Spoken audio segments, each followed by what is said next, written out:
காஞ்சிபுரம் கைலாசநாதர் கோவில் வரலாறு உங்களுக்கு தெரியுமா? தென்திசை கைலாயம் என்றும் அழைக்கப்படுகின்ற இக்கோவில் சுமார் 1300 வருடங்களுக்கு முன்னர் பல்லவர்களால் கட்டப்பட்ட கோவிலாகும். பல்லவ மன்னன் மகேந்திவர்மன் பல திருப்பணிகளை செய்த போதிலும் அவனுக்கு தீராத ஓர் ஆசை இருந்தது. மண், மரம், செங்கல், சுண்ணாம்பு, உலோகம் ஏதுமின்றி ஓர் அற்புத ஆலயத்தை அமைத்திட வேண்டும் என்பதே அது. அதன் விளைவே காஞ்சியில் எழுந்த கைலாயநாதர் திருக்கோவில். காஞ்சி கைலாசநாதர் கோவில் இராஜ சிம்மவர்ம பல்லவ மன்னனால் கிபி 8ஆம் நூற்றாண்டில் கட்டப்பட்டது. சிற்ப கருவூலமாய் விளங்கும் இக்கோவில் சிவபெருமானுக்காக எழுப்பப்பட்டது. இக்கோவிலின் நிழல் தரையில் விழாது. தஞ்சை பெரிய கோவிலை கட்டிய ராஜராஜ சோழன் இக்கோவிலை பார்த்துதான் கட்டியதாக கூறப்படுகிறது.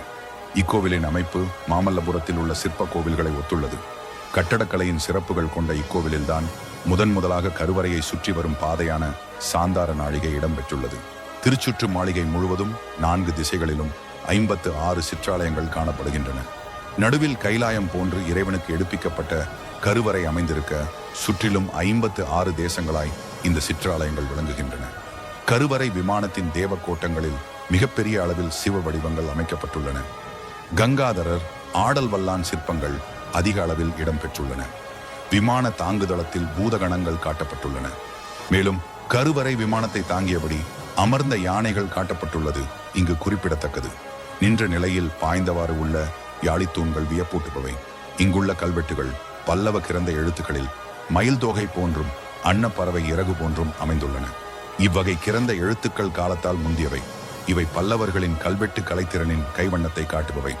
கருப்பு கிரானைட்டால் வடிவமைக்கப்பட்ட 16 பக்க சிவலிங்கம் நுணுக்கமாக செதுக்கப்பட்ட தூண்கள் மற்றும் சுவர் சிற்பங்களைப் போலவே வசீகரிக்கிறது.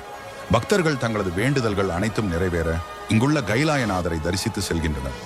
வேண்டுதல்கள் நிறைவேறிய பக்தர்கள் இங்குள்ள கைலாசநாதருக்கு புது வஸ்திரம் சார்த்தியும் பால் அபிஷேகம் செய்தும் தங்களது நேர்த்தி கடனை செலுத்துகின்றனர். இத்தகைய பெருமை வாய்ந்த பல்லவ மன்னனின் கட்டிடக்கலை மற்றும் சிவபெருமான் சன்னதியை நாம் அனைவரும் வாழ்வின் ஒரு முறையேனும் தரிசிக்க வேண்டும்.